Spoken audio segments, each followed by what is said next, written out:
الحمدللہ رب العالمین، اللہم صلی علی محمد وعلی آلہ وصحبہ وبارک وسلم، اما بعد، اعوذ باللہ من الشیطان الرجیم، بسم اللہ الرحمن الرحیم۔ وَلَقَدْ خَلَقْنَا الْإِنسَانَ مِنْ صَلْصَالٍ مِّنْ حَمَإٍ مَّسْنُونٍ صدق اللہ العظیم۔ رب اشرح لی صدری ویسر لی امری واحلل عقدۃ من لسانی یفقہوا قولی، رب یسر ولا تعسر وتمم بالخیر، آمین یا رب العالمین۔ سورہ ہجر کا مطالعہ چل رہا ہے، 2 رکوعوں کا ہم نے مطالعہ کر لیا۔ آج ہم نے اس کا تیسرا رکوع پڑھنا ہے، اور یہ جو تیسرا رکوع ہے یہ اس اعتبار سے بہت اہم ہے کہ اس میں تخلیق انسانی کے ضمن میں ایک اصطلاح استعمال ہوئی ہے، جو بڑی گمبھیر قسم کی اصطلاح ہے، بڑی ثقیل قسم کی، اور یہ اصطلاح اس ایک رکوع میں 3 دفعہ استعمال ہوئی۔ اور قرآن جب بھی اس طرح کی کوئی اصطلاح استعمال کرتے ہیں، خصوصاً تکرار کے ساتھ، تو پھر یہ ہے کہ اس کی پشت پر کوئی نہ کوئی حکمت ضرور ہوتی ہے۔ تو یہ جو مضمون ابھی ہم پڑھنے جا رہے ہیں، وعلیکم السلام، تو یہ جو مضمون آج ہم پڑھنے جا رہے ہیں یہ اس حوالے سے بڑا اہم مضمون ہے، ذرا غور سے سننے اور سوچنے کی ضرورت ہے اس پر۔ وَلَقَدْ خَلَقْنَا الْإِنسَانَ مِنْ صَلْصَالٍ مِّنْ حَمَإٍ مَّسْنُونٍ، اور یقیناً ہم نے انسان کو بنایا ہے سڑی ہوئی مٹی کے سوکھے گارے سے، یعنی کہ انسان کو ہم نے اس مٹی سے بنایا جو سنی ہوئی تھی، جو سڑی ہوئی تھی، مطلب وہ گارا، مٹی میں جب پانی ملتا ہے گارا بن جاتا ہے، اس کو کچھ ٹائم دے تو وہ سڑ جاتا ہے، خاص کر جب اس میں کوئی آرگینک میٹر بھی آپ ڈال دیں تو وہ مٹی جو سڑ جائے اس میں سے بو اٹھنے لگے اور اس کے بعد وہ سوکھ جائے، تو اس کو حمأ مسنون کہتے ہیں۔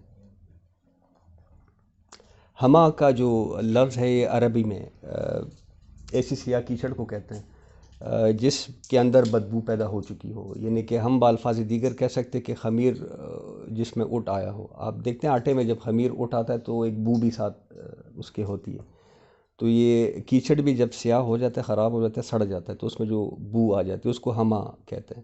مسنون کے 2 معنی عربی میں لیے جاتے ہیں، ایسی سڑی ہوئی مٹی جس میں سڑنے کی وجہ سے چکنائی پیدا ہو جائے، وہ لیس جس میں اٹھتا ہے، یا دوسرا اس کا معنی یہ ہے کہ سانچے یا قالب میں ڈلی ہوئی مٹی، مطلب یہ ہے کہ جس کو ایک خاص صورت دے دی جائے۔ تو یہ دونوں مطالب عربی میں مسنون کے ہیں۔ صلصال اس گارے کو کہتے ہیں کہ جو خشک ہو جانے کے بعد بجنے لگے۔ اب ان الفاظ سے معلوم کچھ ایسے ہی ہوتا ہے کہ خمیر اٹھی ہوئی مٹی کا ایک پتلا بنایا گیا، اس کو سکھایا گیا، اور جب وہ خشک ہوا، کھنکنے لگا، تو پھر اس کے اندر روح پھونکی گئی۔ یہ الفاظ سے ایسے معلوم ہوتا ہے، باقی وہ اللہ عالم، وہ جو بھی کیفیت ہے وہ اللہ بہتر جانتا ہے، ہم نہیں جانتے۔ قرآن میں تخلیق انسانی کی ضمن میں ویسے جو الفاظ استعمال ہوئے ہیں یہ بھی ایک انٹرسٹنگ بات ہے، یہ نوٹ کرنے کی بات ہے، اور نوٹ کرنے کی اس لیے بات ہے کہ آج سائنس زندگی کے بارے میں، خاص کر انسان کے بارے میں جو کہتا ہے کہ اس کا مادہ تخلیق کیا ہے، اس کا مبدأ حیات کیا ہے، تو یہ جو سٹیجز اور خاص کر الفاظ کے مناسبت سے جو سٹیجز قرآن گنواتا ہے تخلیق انسانی، اس میں پہلا لفظ تراب کا استعمال ہوتا ہے۔ ہم نے انسان کو مٹی سے بنایا، پھر 3 خلقتنی من نار وخلقتہ من طین، کہ 3 سے بنایا۔ 3 کیا ہوتا ہے کہ مٹی میں جب خشک مٹی میں جب پانی ملتا ہے اس سے جو گارا بنتا ہے اس کو 3 کہتے ہیں۔ تیسرے نمبر پہ 3 لازم، یعنی کہ گارا جب کچھ ٹائم اس پہ گزر جائے اور پڑے پڑے اس میں چپچپاہٹ پیدا ہو جائے، وہی وہ چکنائی جس میں لیس سا پیدا ہو جاتا ہے، اس کو 3 لازم کہتے ہیں۔ اور یہ کوئی زیادہ پرانی بات نہیں ہے، ہم جب چھوٹے تھے گاؤں جاتے تھے تو سارے گھر کچے بنے ہوتے تھے، اس کو پھر لیپتے تھے، اور اس لیپ کے لیے وہ جو مٹیریل تیار کرتے تھے مٹی اور پانی کو ملا کے، اس میں پھر آرگینک میٹر جس کو بس، یا ہاں وہ بس اس میں کیوں، وہ تھوڑی جس کو کہتے ہیں، اس میں کیوں ڈال دیتے کہ آرگینک میٹر سے پھر فرمنٹیشن ہوتی ہے، فرمنٹیشن ہوتی ہے تو اس میں لیس پیدا ہوتا ہے، چکنائی پیدا ہوتی ہے، اس میں فلیکسیبلٹی بڑھتی ہے اس کی، ورنہ اگر آپ یہ نہیں ڈالیں گے ویسے ہی لیپ کر دیں گے تو وہ فلیکسیبل نہیں ہوتا، اس میں کریکس پڑ جاتے ہیں، وہ ٹوٹ جاتا ہے۔ تو بہرحال یہ ایک پروسیس جو کچے مکانوں کے ساتھ ہمیں یاد ہے، مطلب ہمارے گاؤں میں سارے ہی مکان کچے ہوتے تھے، یہاں تک کہ ان کے فرش اور ان کی دیواریں بھی بہرحال مٹی کی ہوتی تھی، کچی ہوتی تھی۔ اب نئی نسل کو اس ٹیکنالوجی کا کوئی زیادہ پتہ نہیں ہے، لیکن ہم الحمدللہ یہ دیکھ چکے ہیں، اور آج بھی آپ اگر یہ خاص کر انٹیریئر فاٹا میں چلے جائیں تو وہاں پہ بھی آپ کو ایسے گھر مل جائیں گے جو کہ سارے مٹی کی بنے ہوتے ہیں، اور اس کا یہی پھر بہرحال تین لازم۔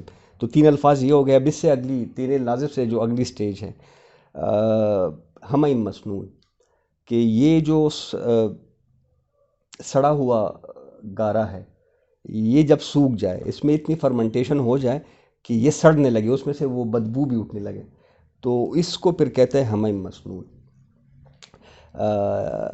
اس سے آگے پھر جو آخری سٹیج آتی ہے سلسال۔ یہ گارا جب سڑنے کے بعد اور اس میں بو بھی پیدا ہوگی، اس کے بعد یہ پڑا رہے خشک ہو جائے، تو پھر اس سے جو کنکنے کی آواز آتی ہے، ہم اکثر دیکھتے ہیں کہ یہ جو دلدلی علاقے ہوتے ہیں یا جو ساحلی علاقے ہوتے ہیں تو وہاں پہ پانی جب نیچے اترتا ہے تو زمین کے اوپر ایک کرسٹ، ایک لیئر بن جاتی ہے جس کو پپڑی بھی کہتے ہیں، اس کے اوپر آپ پاؤں رکھ کے تو ٹنگ ٹنگ کر کے یا کڑ کڑ کر کے ٹوٹنے لگتی ہے، اس کو سلسال کہتے ہیں۔ جیسے پاپڑ توڑ دی۔ ایگزیکٹلی۔ تو دیکھیے یہ سٹیجز ہیں، میں نے آپ کے سامنے 4 اصطلاحات رکھی بلکہ 5۔ یہ سٹیجز ہیں اس مٹی کے جس سے کہ آدم کی تخلیق ہوئی، یعنی کہ تخلیق آدم کے ذہن میں قرآن مادہ تخلیق کے حوالے سے جن سٹیجز کی بات کرتے ہیں وہ یہ سٹیجز ہیں۔ حالانکہ ایک لفظ کفایت کر سکتا تھا، اللہ کہہ دیتا کہ مٹی سے بنا ہے بس کافی تھا، لیکن نہیں، تراب سے بات شروع ہوئی، پھر تین لازب، پھر ہمہ مسنون، اور ہوتے ہوتے بات کہاں پہنچی؟ سلسال کالفخار۔ یہ ہم سورہ رحمان میں پڑھیں گے کہ ایسی مٹی کا گارا جو خشک ہو کے بجنے لگے۔ اب اس میں کیا حکمت ہے؟ اصل میں یہ سب باتیں کیوں آپ کے سامنے رکھی ہے کہ یہ جو قرآن سٹیجز گنواتا ہے، اس کو اگر آپ ذرا سائنس کے ساتھ آج دیکھیں تو ان میں بڑی ہم آہنگی پائی جاتی ہے، بڑی کوروبریشن آپ کو ملے گی اس میں۔ یعنی کہ یہ جو ارتقاء کا نظریہ ہے، ایولیوشن کا جو نظریہ ہے، اس میں سائنس کیا کہتی ہے کہ زمین کے تمام حیات یہ کہاں سے آئی ہے؟ یہ مٹی سے بنی ہے، یہ سائنس کہتی ہے زمین کی جتنی بھی حیات ہے یہ مٹی سے بنی ہے۔ تو قرآن کیا کہتا ہے؟ قرآن بھی یہی کہتا ہے۔ تو یہاں پہ قرآن اور سائنس ایک ہی اس پہ متفق ہو گئے۔ اچھا، اس سے آگے سائنس کیا کہتا ہے کہ مٹی سے ایسے ہی نہیں بن گیا، مٹی میں پانی ملی، پانی ملا، اس سے جو گارا بنا تو اصل میں اس سے پھر حیات بنی ہے۔ یعنی کہ سائنس کہتا ہے کہ مبدأ حیات پانی ہے، قرآن کیا کہتا ہے؟ ہم نے پچھلے نشست میں وہ بات پڑھی تھی کہ مبدأ حیات کیا ہے؟ پانی۔ یہاں پہ بھی متفق۔ اس سے آگے سائنس کیا کہتا ہے کہ وہ بارشیں جب ہوئی، جب یہ زمین نئی نئی بنی اور بارشیں بہت زیادہ ہوئی اور ہر جگہ دلدلی تھے اور پانی پانی تھا، تو اس کے بعد جب بارشیں ختم ہوئی، پانی آہستہ آہستہ کم ہونے لگا، تو مٹی کے ساتھ جو پانی ملا تھا اس میں سے گارے کی شکل بنی۔ اب اس گارے میں پھر کہیں سے آرگینک میٹر بھی مل گیا۔ یہ سائنس دیکھیں، وہ قرآن کے الفاظ آپ نے سن لیے ہیں، اب سائنس یہ کہتا ہے، ایگزیکٹلی وہی باتیں کر رہا ہے کہ وہ دلدلی علاقے، اس میں مٹی کا گارا بنا، اس میں کہیں سے آرگینک میٹر مل گیا، اور پھر یہ ہے کہ پانی جب مزید نیچے اترا اس میں فرمنٹیشن ہو گئی، پانی جب مزید اترا تو خشک ہونے لگی، وہ گارا خشک ہونے لگا، اور وہ خشک ہونے کی وجہ سے جس طرح میں نے آپ کو ساحلی علاقوں کا ایک وہ بتا دیا ہے کہ اس میں وہ کریکس پڑ گئے، وہ پپڑیاں بن گئی، کریکس پڑ گئے، تو ان کریکس میں سے پھر حیات سائنس کہتی ہے کہ حیات نکلی ہے امیبا کی شکل میں، یا وہ ایک امیبا ہوتا ہے اور ایک الجی، ان 2 شکلوں میں حیات نکلی، یعنی کہ حیواناتی حیات یا نباتاتی حیات۔ اب یہ سائنس کہتی ہے۔ تو الحمدللہ یہ 5 سٹیجز سائنس بتاتا ہے، اور 5 اصطلاحات میں نے آپ کے سامنے قرآن کے رکھ دی، ان دونوں کے سامنے ایک ہی بات تقریباً بنتی ہے۔ البتہ یہاں پہ ایولیوشن کا نظریہ کیا کہتا ہے؟ ڈارون کیا کہتا ہے کہ انسان نسل میں کیا کہ یہ حیوانی منازل سے ترقی کرتا وہ بشریت کے اس میں آیا ہے، دروازے کے اندر گھسا ہے۔ قرآن کا اس میں بڑا واضح وہ ہے سٹانس ہے کہ انسان اس طرح سے نہیں بنا، بلکہ یہ براہ راست ارضی مادوں سے، جن کی کیفیت اللہ تعالیٰ نے سلسال من حمأ مسنون کے الفاظ میں بیان کر دیے، اس سے ڈائریکٹلی بنا ہے۔ کوئی اسٹیجز کے پہلے یہ پتہ نہیں کیا تھا تو پھر کیا ہو گیا، یہ تو سائنس کا اپنا ایک. تو بہرحال جو ابتدائی سٹیجز ہے سائنس کی وہ اور قرآن کی اصطلاحات بالکل ایک جیسے. ہاں البتہ نظریے میں ایک فرق آ جاتا ہے کہ وہ کہتے ہیں کہ انسان پہلے یہ تھا تو پھر بندر ہو گیا، تو پھر قرآن کہتے ہیں کہ نہیں، ہم نے اس کو اسی ارضی مادوں سے ڈائریکٹ بنا دیا بس. تو آپ کے سامنے ایک بات آ گئی ہے کہ الحمدللہ 1450 سال پہلے قرآن نے جو بات بتائی آج سائنس اس کو خود ہی پروف کر رہا ہے. اور یہ وہی بات ہے کہ سنوریہم آیاتنا فی الآفاق وفی انفسہم حتی یتبین لہم انہ الحق، کہ ہم ان کو یہ آیات دکھاتے جائیں گے آہستہ آہستہ یہاں تک کہ ان پہ واضح ہو جائے گا کہ یہ قرآن میں جو کچھ ہے یہ بالکل حق ہے. ہم نے پچھلے نشست میں واٹر سائیکل پہ کچھ بات کی تھی. آج سائنس واٹر سائیکل کے بارے میں یہ 1400 سال پہلے قرآن کر چکا ہے. ہم نے مطلب یہ بگ بینگ پہ تھوڑی سی بات کی تھی. اب بگ بینگ جو کہتا ہے قرآن تقریباً وہی بات 1450 سال پہلے کہہ چکا ہے. تو یہ قرآن الحمدللہ یہ ثابت ہو چکا ہے کہ یہی حق ہے. کوئی اس کو نہیں مانتا، یہ اس کی اپنی بدقسمتی ہے. تو بہرحال ہم نے انسان کو بنایا اس مٹی سے، اس گارے سے جو سڑنے کے بعد اور خشک ہونے کے بعد کھنکنے لگا. والجان خلقناہ من قبل، اور رہے جنات تو ان کو ہم نے پیدا کیا تھا اس سے پہلے. کس سے پہلے؟ انسانوں کی تخلیق سے پہلے. من نار السموم، لو کی آگ سے، آگ کی لپٹ سے. سموم کہتے ہیں عربی میں کس کو کہتے ہیں؟ گرم ہوا کو کہتے ہیں. گرم ہوا کو کہتے ہیں. اب اسی سے یہ نار السموم بنا، یعنی کہ آگ کی لپٹ یا آگ کی لو یا آگ کی حرارت. اچھا ہم نے فزکس میں پڑھا ہے کہ جو آگ کا شعلہ ہوتا ہے جس کو لومینس کہتے ہیں، اصل میں اس کے دو حصے ہوتے ہیں. ایک تو نظر آنے والا، جو نظر آنے والا اس کو لومینس کہتے ہیں. ایک نہ نظر آنے والا اس کا دوسرا پارٹ ہوتا ہے، یعنی کہ جو لومینس ہوتا ہے اس کے ارد گرد ایک ہالہ سا بنا ہوتا ہے. وہ نہ نظر آنے والا جو حصہ ہوتا ہے سائنس آج کہتی ہے کہ اصل میں حرارت اس کی تیز ہوتی ہے. لومینس کی اپنی حرارت اتنی تیز نہیں ہوتی جتنی اس جو اپر سفیر آپ کہہ لیں جو حالہ بنا ہوتا ہے اس کی حرارت میں بہت شدت ہوتی ہے. تو اس سے جنات کو بنایا گیا. آگ کی اس لپٹ سے جنات کو بنایا گیا ہے.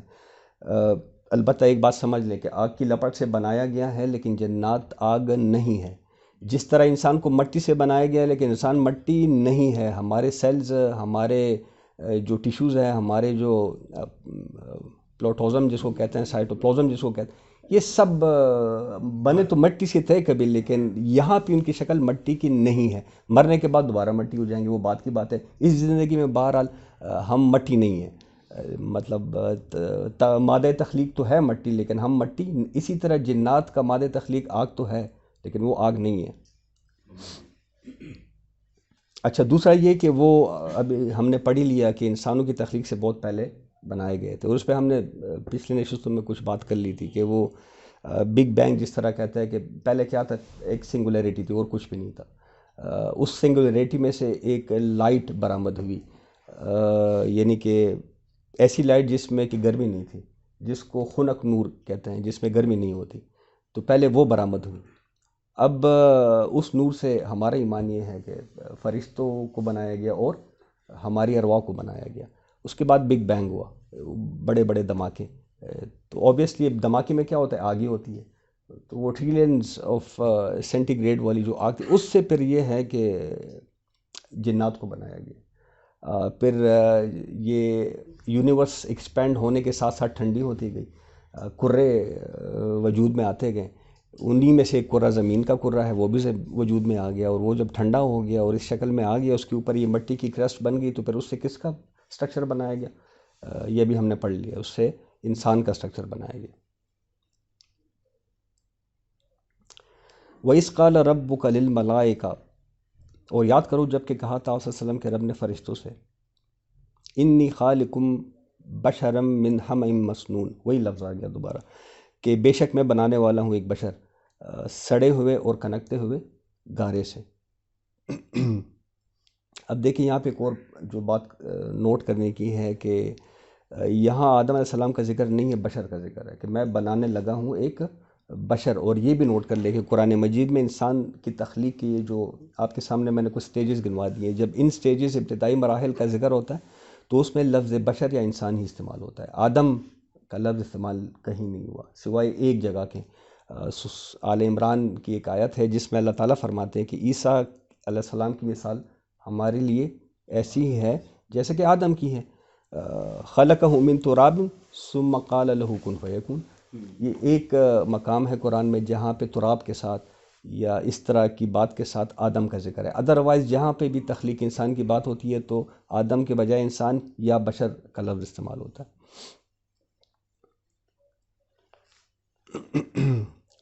فَإِذَا سَوَّيْتُهُ، تو پھر جب میں اس کا تصفیہ کر لوں، یعنی کہ تخلیق کے بعد اوبیسلی تصفیہ ہوتا ہے، یعنی کہ ہیولہ جب بن جاتا ہے، اسٹرکچر جب بن جاتا ہے تو اس کے بعد آرکیٹیکچرل فنشز ہوتی ہے، جس کو ڈیکوریشن بھی کہتے ہیں، فنیشنگ جو بھی آپ کہہ لیں۔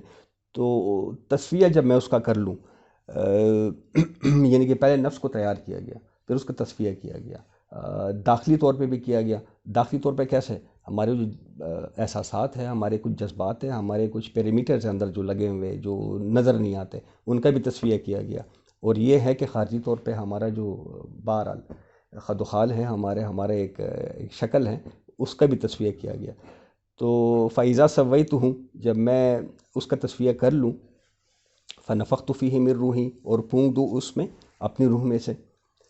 اب دیکھیں روحی کو ذرا نوٹ کر لیں، یہ ضمیر متکلم ہے، اپنی طرف اشارہ ہے، اللہ اپنی طرف اشارہ ہے کہ جب میں اس میں پھونک دوں اپنی روح میں سے، فَقَعُوا لَهُ ساجدین، تو گر پڑنا اس کے سامنے سجدے میں۔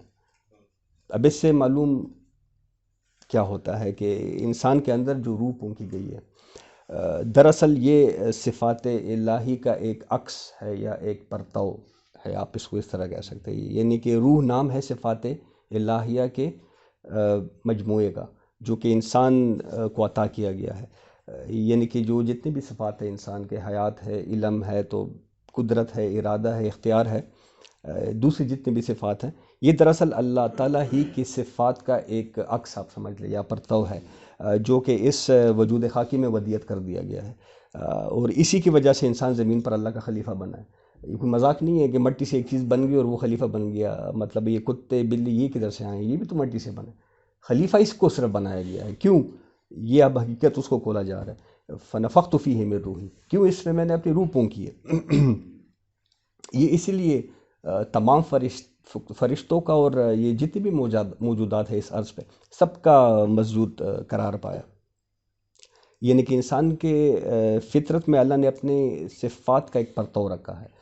اس پہ ایک اور آیت بھی دلالت کرتی ہے، اللہ تعالیٰ فرماتے ہیں کہ فطرت اللہ التی فطر الناس علیہا، کہ اللہ کی جو فطرت ہے اسی پہ تو انسان کو بنایا گیا ہے۔ تو اس سے اس بات کی مزید دلالت، اب دیکھیں غور کیا جائے تو ایک بات اپنی جگہ پہ الگ ہے کہ یہ جتنی بھی صفات ہیں جو کہ مخلوقات، تمام مخلوقات میں پائی جاتی ہے، اس کا حقیقی منبع و سرچشمہ تو ہمارا ایمان ہے کہ وہ اللہ کی صفات ہی ہیں۔ لیکن اس میں ایک حدیث پہ نبی کریم صلی اللہ علیہ وسلم کی آتی ہے کہ اللہ تعالیٰ نے اپنے رحمت کو 100 حصوں میں بانٹا، 99 حصے اپنے پاس رکھ کے ایک زمین کو دے دیا، اور نبی کریم صلی اللہ علیہ وسلم فرماتے ہیں کہ یہ اسی ایک حصے کی برکت ہے کہ جس کی وجہ سے مخلوقات آپس میں ایک دوسرے سے یہ رحم کا معاملہ کرتے ہیں، یہاں تک کہ اگر ایک جانور اپنے بچے پر سے اپنا کھر اٹھا لے تاکہ اس کو ضرر نہ پہنچے، تو یہ بھی دراصل اسی حصہ رحمت کا اثر ہے۔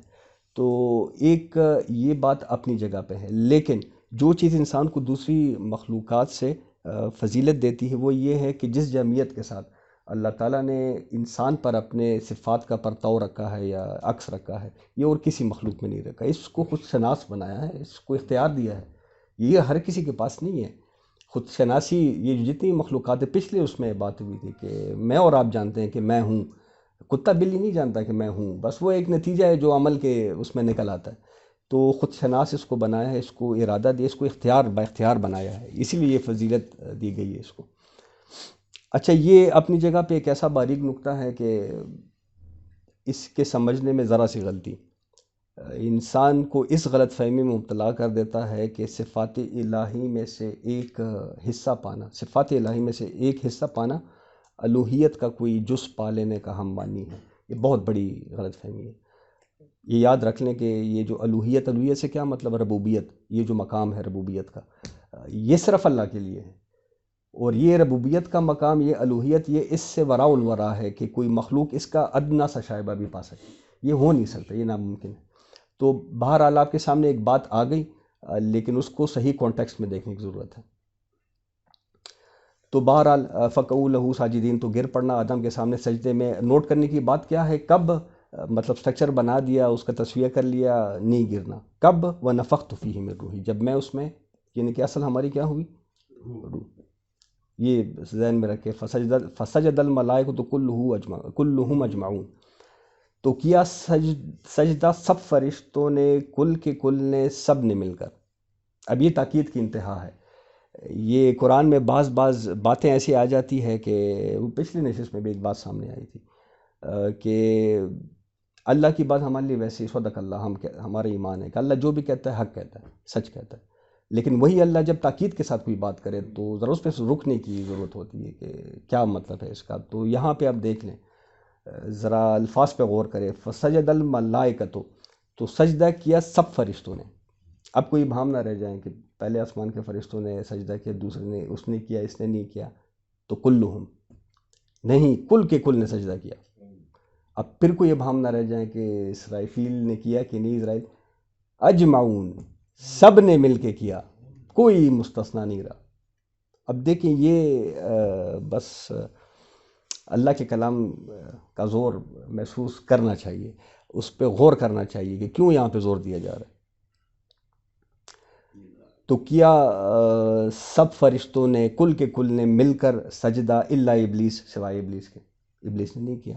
اب یہاں پہ سب سے پہلے تو وہ ایک غلط فہمی ذہنوں میں الحمدللہ ہماری تو نہیں ہے لیکن اکثر آ جاتی ہے کہ کیا یہ بھی فرشتوں میں سے تھا، کیونکہ ذکر فرشتوں کا ہو رہا ہے، اللہ مخاطب فرشتوں سے ہیں، اور ایک دم سے کہا کہ سب نے کیا، ابلیس نے نہیں کیا، تو وہ غلط۔ لیکن اس کو پھر یہ ہے کہ سورہ کہف میں واضح کر دیا گیا کہ وَكَانَ مِنَ الْجِنِّ، وہ اصل میں جنوں میں سے تھا۔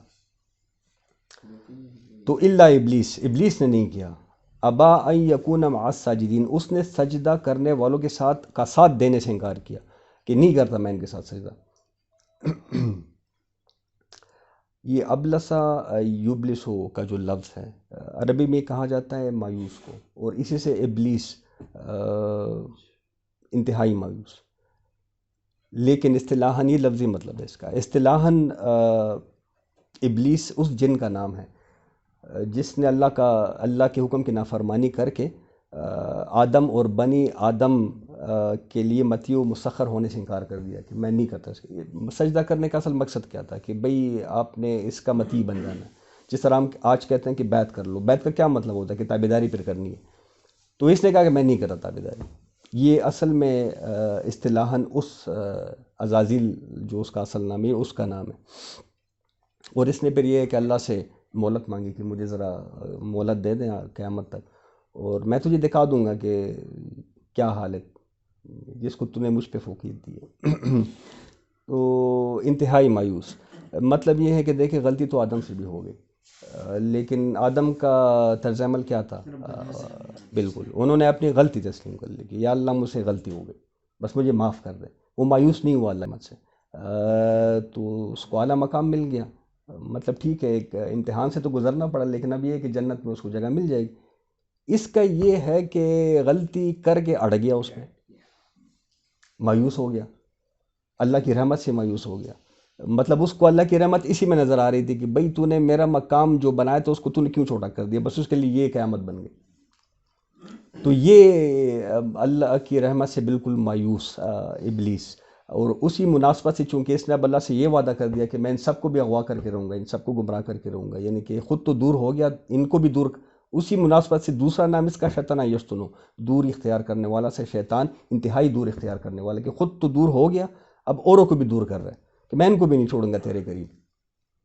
اب اس سے ایک اور بات جو سامنے آتی ہے کہ یہ ابلیس محض کسی مجرد قوت کا نام نہیں ہے، مطلب قرآن ہمیں یہ بھی بتا رہا ہے کہ انسان کی طرح یہ بھی صاحب تشخص مخلوق ہے۔ یہ ایک بہرحال کچھ ہمارے علماء یہ کہتے ہیں کہ شیطان اصل میں ایک مجرد قوت کا نام ہے، بس اور کچھ بھی نہیں ہے، یہ ویسے ہی ڈکوس رہے ہیں کہ یہ ہے، تو نہیں، یہ قرآن سے ثابت ہوتا ہے کہ انسان کی طرح وہ صاحب تشخص مخلوق ہے۔ قال یا ابلیس، اللہ نے فرمایا کہ اے ابلیس، ما لکا، یہ تجھے کیا ہو گیا، یہ کیا معاملہ ہو گیا، اللہ تکون مع الساجدین، کیا سبب ہے کہ تو نے کیوں نہ سجدی کا سجدہ کرنے والوں کے ساتھ؟ قال لم اکن لاسجد لبشر، اس نے کہا کہ یہ میرے لیے روا نہیں ہے، یہ میرے لیے ممکن نہیں ہے، یہ میرا کام ہی نہیں ہے کہ میں سجدہ کروں اس بشر کو، خلقتہ من صلصال من حمإ مسنون، وہی لفظ دوبارہ آ گیا کہ جس کو تو نے کس سے بنایا؟ سڑے ہوئے اس گارے سے جو کہ خشک ہو کے کھنکنے لگا تھا۔ میں ایسی مخلوق کو سجدہ کرنے کے اس میں نہیں ہوں، حق میں نہیں ہوں۔ اب یہ نکتہ اس لحاظ سے بہت اہم ہے، نوٹ کرنے کا ہے۔ اس میں واضح کیا جا رہا ہے وہی جو آپ کے سامنے میں نے بات رکھی کہ شیطنت کی ابتدا کہاں سے ہوتی ہے اور اس کی انتہا پھر کیا ہوتی ہے۔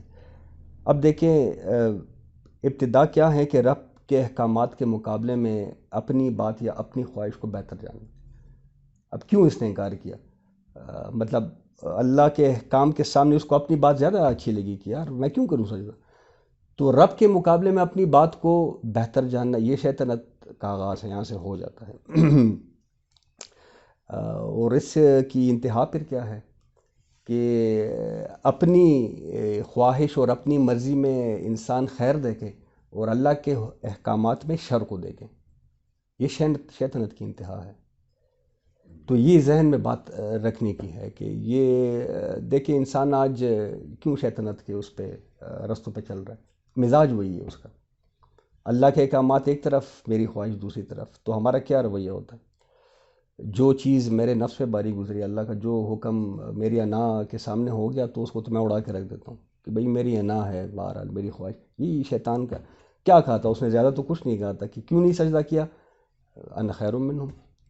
اب کیا مطلب ہے اس کا؟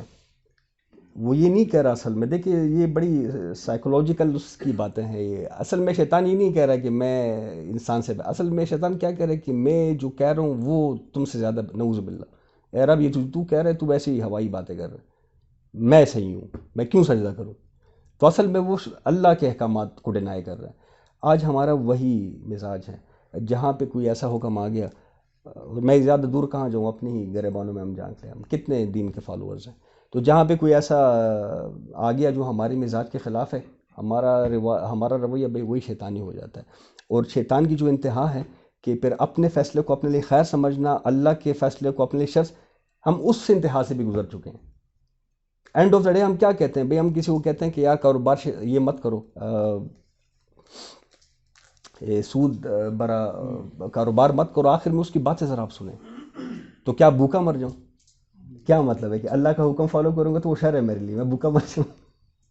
میں جو کہہ رہا ہوں میں، تو یہ انتہا اور یہ ابتدا شیطنت کی یہ ذہن میں واضح رہنی چاہیے، تبھی ہم اس سے بچ سکیں گے۔ اللہ بچائے ہم ایسے رویہ سے۔ قال فخرج منہا فانک رجیم، تو اللہ نے فرمایا کہ ٹھیک ہے پھر نکل جائیں یہاں سے کیونکہ تو مردود ہو گیا ہے۔ وَإِنَّ عَلَيْكَ اللَّعْنَةَ، اور اب تجھ پر لعنت رہے گی، اِلَىٰ یوم الدین، یوم الدین، روز جزا تک، قیامت کے دن تک، یعنی کہ تو اب ملعون رہے گا قیامت کے دن تک، اور جب روز جزا قائم ہوگی تو تجھے تیرے گناہوں کی سزا مل جائے گی۔ نکل جا اب یہاں سے۔ قال رب فانظرنی،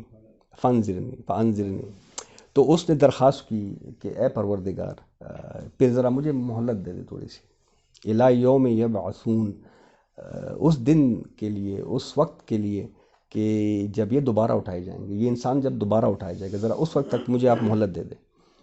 قال فانک من المنذرین، اللہ نے اسی شان بے سے کہہ دے کہ جاؤ مل گئی تجھے مہلت، جو کر سکتے ہو کر لو، یہ رخصت میں نے تمہیں دے دی، الی یوم الوقت المعلوم، اس وقت معین کے دن تک، اس دن تک جس کا وقت ہمیں معلوم ہے، یعنی کہ اس وقت تک تم زندہ رہو گے۔ اس کے بعد یہ ایک بات یہاں پہ اور بھی نوٹ کر لیں کہ یہ جو قیامت تک کی مہلت ہے یہ عزازیل صاحب کو ملی ہوئی ہے، جو ابلیس صاحب ہیں۔ باقی ان کی ذریت ہے، ان کی جو نسل ہے اس کا کیا معاملہ ہے، ان کی کتنی عمر ہے، یہ ہمیں کوئی نہیں معلوم ہے، وہ اللہ ہی جانتا ہے۔ صرف ابلیس کو، عزازیل کو قیامت تک کی زندگی ملی ہوئی ہے۔ قال رب، جی ہے بالکل، وہ حدیث سے بھی اندازہ ہوتا ہے اور قرآن میں بھی لکھا ہوا ہے کہ اس میں ہے۔ اچھا، لیکن ان کی عمر، میں جو کہنا چاہ رہا ہوں کہ ہمیں نہیں پتہ کہ ان کی لوگ کہتے ہیں بڑی بڑی عمریں، ہمیں نہیں پتہ، بس وہ اللہ کو پتہ ہے۔ ابلیس کے بارے میں ہم کنفرم کہہ سکتے ہیں کہ ان کو قیامت تک کی زندگی ملی ہوئی ہے۔ قال ربی، اب اس نے کہا کہ اے میرے رب، بما اغویتنی، اب یہاں پہ وہ بات شیطنت کی انتہا آ گئی ہے، بما اغویتنی، کہ یہ جو تو نے مجھے اغوا کر دیا ہے، یہ جو تو نے مجھے گمراہ کر دیا ہے۔ گمراہی کو کس کی طرف منسوب کیا جا رہا ہے؟ اللہ کی طرف۔ اور گمراہی کیا ہے؟ وہ خیر تو نہیں ہے، وہ تو شر۔ تو شر کو کس کی طرف؟ اللہ کی طرف۔ یہ وہ انتہا آ گئی، شیطنت کی انتہا۔ یعنی کہ ابتدا کہاں سے؟ کہ اپنی بات کو یا اپنے خواہش کو اللہ کے حکم کے مقابلے میں بہتر جاننا کہ یار یہ میرے لیے بہتر ہے۔ انتہا کیا ہوئی؟ کہ پھر خیر کو ہو اپنی طرف اور شر کو اللہ کی طرف۔ یہ انتہا ہے بس۔ یہ باتیں بالکل یہ ہمارے جو اپنے آپ کو مومن کہتا ہے، یہاں پہ مستحضر رہنی چاہیے۔ لَأُزَيَّنَنَّ لَهُمْ فِي الْأَرْضِ، تو میں اب یہ جو آدم اور حوا کی اولاد ہیں ان کے لیے اس دنیا میں، اس زمین میں دل فریبیاں پیدا کر دوں گا، دلکش بنا دوں گا اس دنیا کو ان کے لیے۔ اور وَلَأُغْوِيَنَّهُمْ أَجْمَعِينَ، اور میں ان سب کو، تمام کے تمام کو اغوا کر کے رہوں گا، ان کو میں گمراہ کر کے رہوں گا۔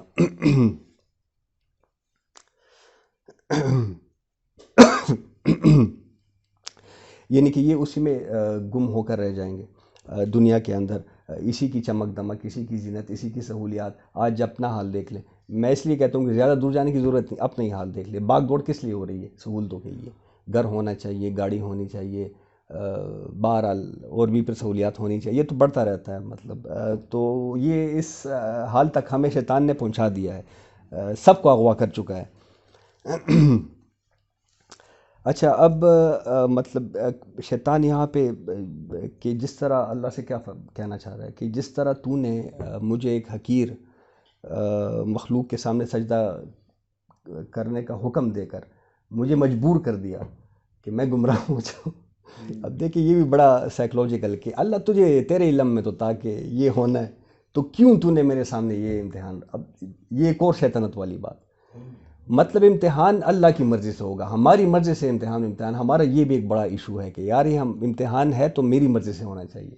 مطلب ہر کوئی کہتا ہے کہ یار پہلے مجھے جاب دو، جاب نہیں تو مجھے اتنا مال دو کہ 7 نسلیں میری محفوظ ہو جائیں، مجھے گاڑی دو، مجھے پھر دیکھو میں کیسے دین کے لیے کام کرتا۔ اللہ کہتا ہے ایسے نہیں، امتحان میں لوں گا، سوال میرا ہوگا، جواب دے سکتے ہو تو دے دو، نہیں تو پھر قیامت میں بات کریں گے۔ تو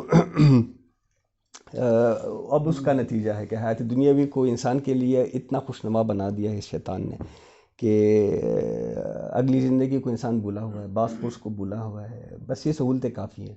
اس کا نظریہ کیا بن گیا ہے کہ کھاؤ پیو، عیش کرو، مزے کرو، اس سے آگے اس کا کوئی نظریہ ہی نہیں ہے۔ کیونکہ ہم 10 دفعہ کہیں کہ ہم اللہ کو مانتے ہیں، ہم 1,00,000 دفعہ کہیں کہ ہم رسول اللہ صلی اللہ علیہ وسلم کو مانتے ہیں، لیکن ہمارا طرز عمل اصل میں بتائے گا کہ ہم کیا مانتے ہیں۔ تو ہمارا طرز عمل اصل میں جو ہے وہ اس کے پیچھے نظریہ یہی ہے جو شیطان ہمیں دے چکا ہے بہت پہلے۔ اب دیکھیں یہ جو تھوڑی سی بات میں کرنا چاہوں گا، یہ جو اغوا اور گمراہ کا لفظ شیطان نے استعمال کیا کہ میں ان کو گمراہ یا اغوا کر کے رہوں گا، تو یہ وہ کیسے کرتا ہے؟ ایک شخص ہے، اس کو آپ نے ایک ذمہ داری کا امین بنا دیا، کسی کو افسر بنا دیا، وزیر بنا دیا، ڈرائیور جو بھی بنا دیا، اس کو ایک ذمہ داری کا امین بنا دیا، تو کیا مطلب ہوا کہ آپ نے اس کا ایک سٹیٹس ڈیفائن کر دیا، اس کی حیثیت ڈیفائن کر دی کہ بھئی آپ کی یہ ذمہ داری بن گئی۔ اب وہ یہ شخص خیانت یا بددیانتی پہ کب اترتا ہے، کب آمادہ ہوتا ہے، اپنے عہد کو کب توڑ دیتا ہے؟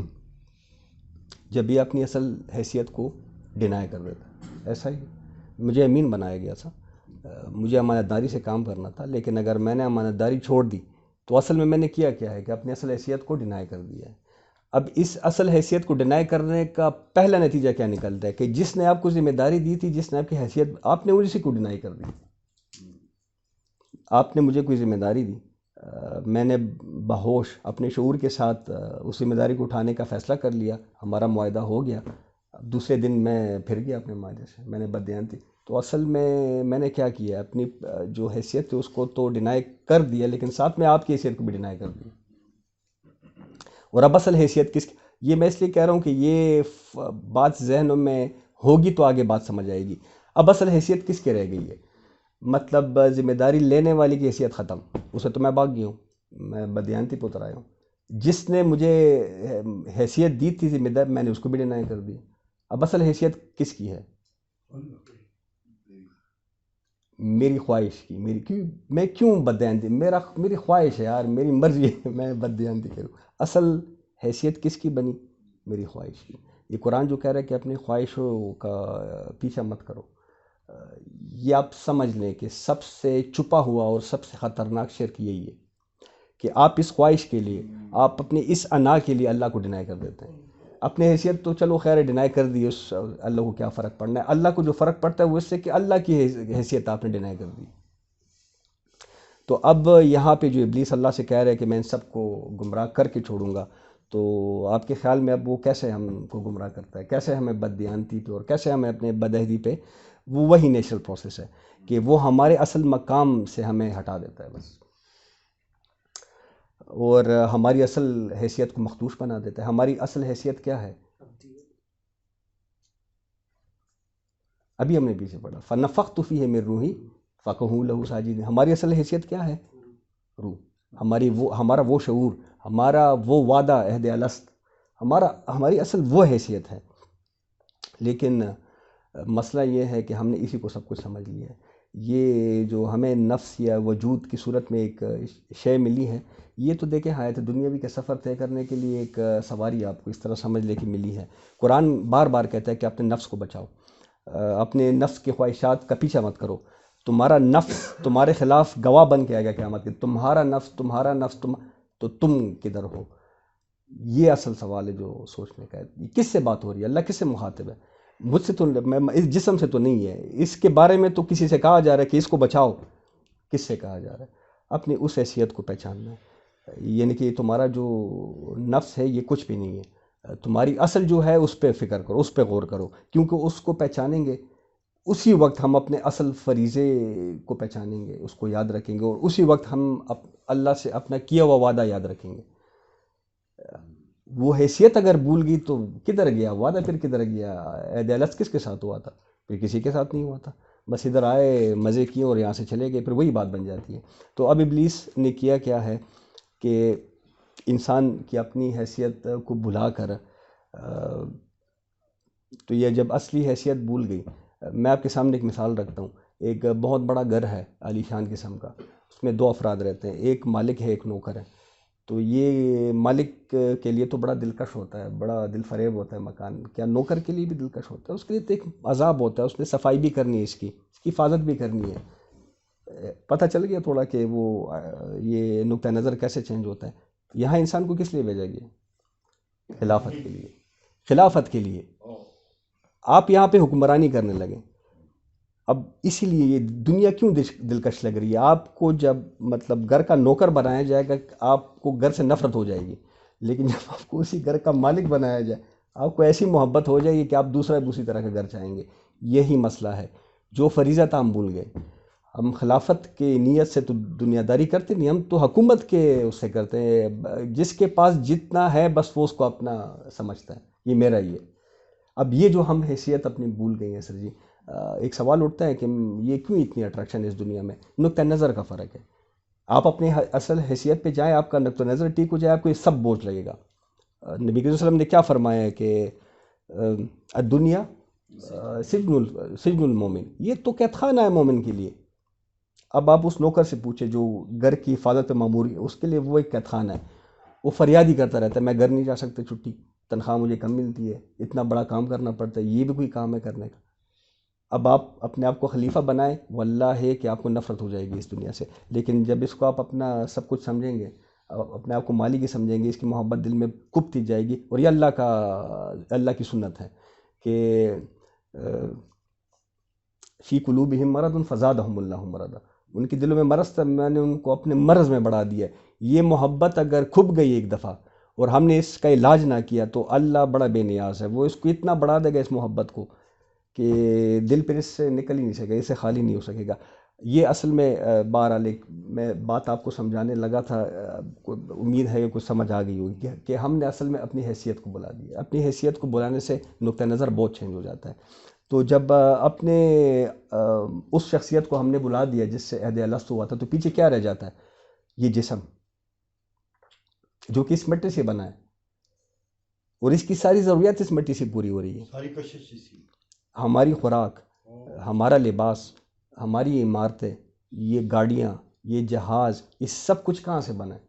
اسی مٹی سے. تو اس جسم کے لیے، اس نفس کے لیے اس مٹی سے بڑھ کے اور کوئی اٹریکشن نہیں ہو سکتی. تو ہوتا کیا ہے کہ ہم مادہ پرست بن جاتے ہیں، اور مادہ پرست انڈائریکٹلی کس چیز کو کہتے ہیں؟ دنیا پرستی کو کہتے ہیں. تو ہم یہ دنیا پرست جو آج بنے ہوئے، یہی اصل میں وہ شیطانی نظریہ آپ سمجھ لیں، یہی وہ باطل نظریہ ہے جو غیر محسوس طریقے سے ہمارے ذہنوں پہ قابض ہو چکا ہے. ہمیں اس کا علم بھی نہیں ہے.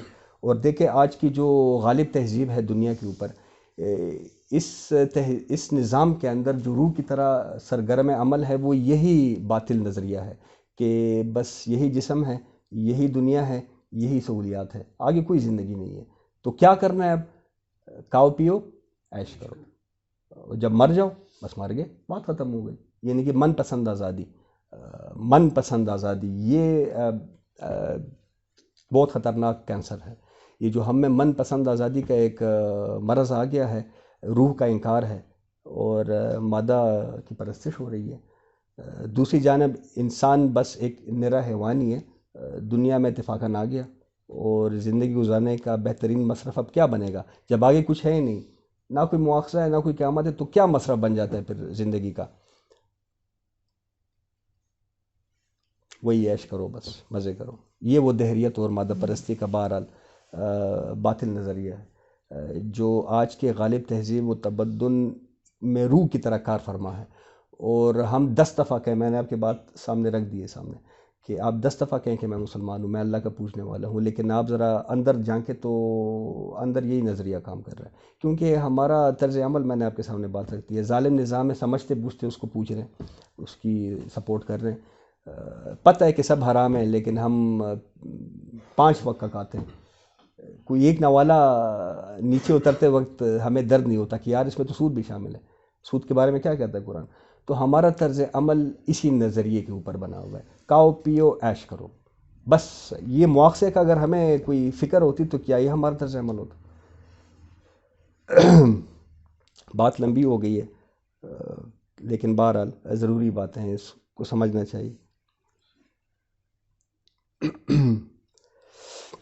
تو شیطان نے کہا کہ میں ان سب کو اغوا کر کے رہوں گا، یہ تجھے بھول جائیں گے، یہ اس دنیا کے چکر میں ہی پڑ جائیں گے. الا عبادک منہم المخلصین، سوائے ان میں سے ان کے کہ جن کو تو نے اپنا خاص بندہ بنا لیا ہے.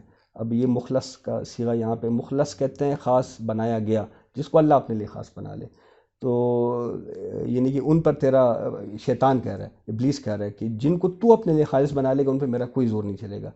اب یہ بھی ایک سوال پیدا ہوتا ہے، اللہ کس کو اپنے لیے خالص کرتا ہے؟ کیا مطلب یہ کوئی پروسیس ہے؟ یہ نعوذ باللہ کوئی فیوریٹزم کا چکر ہے کہ بس اللہ نے کہہ دیا کہ اس کی شکل خوبصورت ہے، یہ میرا خالص ہو گیا، یا اس کے پاس مال زیادہ ہے؟ نہیں، نعوذ باللہ ایسی کوئی بات نہیں ہے. اللہ اس کو اپنے لیے خالص کرتا ہے جو اللہ کو اپنے لیے خالص کر لیتا ہے. یہ ڈائریکٹ ریلیشن ہے. آپ خالص کر لیں اللہ کو اپنے لیے، اللہ آپ کو اپنے لیے خالص کر لے گا. یعنی کہ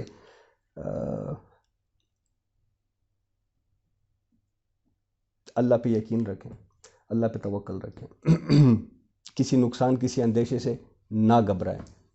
اللہ کے جو احکامات ہیں اس پہ کار بند رہیں. اب اس کی فکر اس کو نہ ہو کہ دنیاوی سہولیات مجھ سے، میرے ہاتھ سے نکل گئی ہے، اس کا غم اس کو نہ ہو کہ میرا نقصان ہو گیا کوئی دنیاوی، بلکہ اس کا دل کوڑے تو کس لیے کوڑے کہ اللہ کا دین زمین بوس. اب اس طرح کے جو لوگ ہوتے ہیں اس کو اللہ اپنے لیے خالص کر لیتا ہے، کرتا ہے اپنے لیے خالص. بھلا اس کو کیوں اللہ اپنے لیے خالص کرے گا کہ جو دین کو زمین بوس دیکھ کر بھی اپنے مکانوں کے بنانے کے چکر میں پڑا ہو، اپنی سہولیات کے پیچھے باغ دوڑ اس کی لگی بھی ہو؟ یہ کبھی نہیں ہو سکتا. یہ ایسے ہی ہے، میں اس دن کسی کو قصہ سنا رہا تھا کہ میری ماں گری پڑی ہو سڑک پہ، قدموں تلے آ رہی ہو، اور مجھے یہ فکر پڑی ہو کہ میں پہلے اپنا کیریئر بنا لوں پھر ماں کو دیکھتا ہوں. یہ نہیں ہے، یہ کون سی انسانیت ہے؟ یہ اللہ کبھی اس کو خالص نہیں بنائے گا۔ تو اس لیے قرآن کہتا ہے کہ فیصلہ کر لو، ما قدمت و اخرت، تم کس چیز کو مقدم رکھتے ہو، تم کس چیز کو مؤخر کر رہے ہو، اس پہ سوچنے کی ضرورت ہے۔ یہ کب ہوگا؟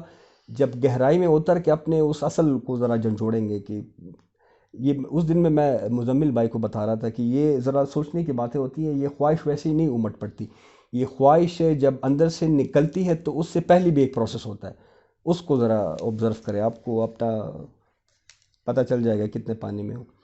قال ھذا صراط علیہ مستقیم، اللہ نے فرمایا ٹھیک ہے، یہ راستہ ہے جو سیدھا مجھ تک پہنچتا ہے، یہ راستہ ہے میری طرف سیدھا۔ اس کا ایک مطلب تو یہ ہے کہ جو میرا بندگی کا راستہ ہے یہی میری طرف سیدھا آنے کا راستہ ہے۔ دوسرا مطلب اس کا یہ بھی علماء نے بتایا ہے کہ میرے اور تمہارے درمیان یہ معاملہ طے ہو گیا، یعنی کہ ٹھیک ہے، یہ میرے لیے ٹھیک راستہ ہے، یہ جو تم کہہ رہے ہو یہ طے ہو گیا، میں نے تمہیں چھوٹ دے دی، جو کر سکتے ہو کر لو، قیامت کو پھر بات ہوگی۔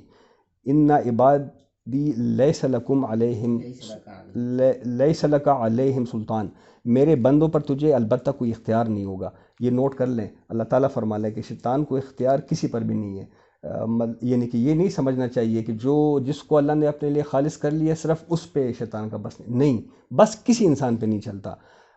وہ کرتا کیا ہے اصل میں؟ الا من اتبعک من الغاوین، سوائے ان کے جو خود تیری پیروی کریں، وہ یہ کرتا ہے اصل میں، وہ اپنے پیچھے آپ کو لگا دیتا ہے، وہ ہاتھ نہیں پکڑتا کسی کا، کسی کو کان سے نہیں پکڑتا، وہ اپنے پیچھے لگا دیتا ہے جو خود بہک جائیں، جو خود غاوین ہو وہ اس کے پیچھے لگ جاتے ہیں، جن کے اندر خود غوا ہو، جن کے اندر خود سرکشی ہو، اپنی نفس پرستی کی طرف جو مائل ہو، تو وہ ان کے شیطان کے پیچھے پھر لگی جاتے ہیں۔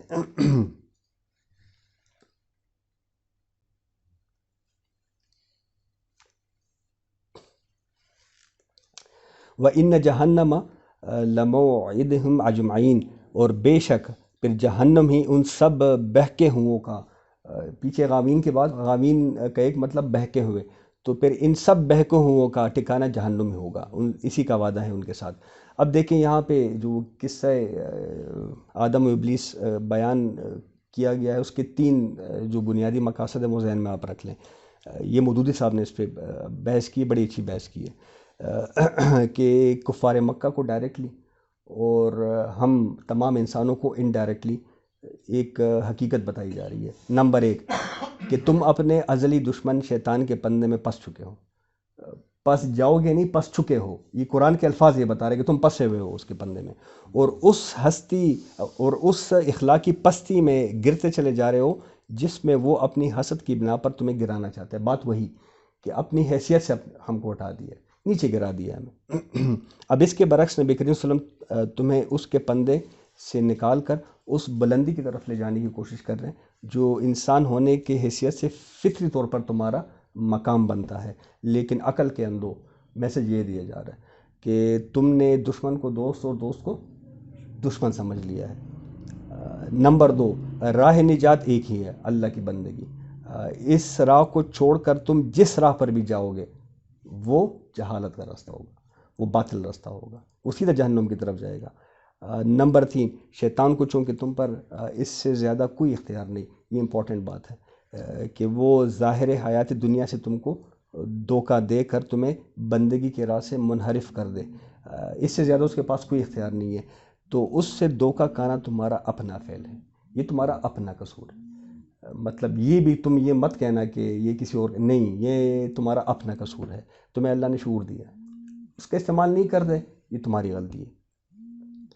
آخری آیت ہے جی، لہا سبعۃ ابواب، اس جہنم کے 7 دروازے ہیں، لکل باب منہم جزء مقسوم، اور ان میں سے ہر دروازے کے لیے ہم نے اس کا ایک نصیب مقرر کر دیا ہے، یعنی کہ یہ ایک حساب کتاب ہوگا کہ اس دروازے میں سے کتنے جنات اور کتنے انسانوں نے گزرنا ہے اور اس میں سے کتنے نے گزرنا ہے۔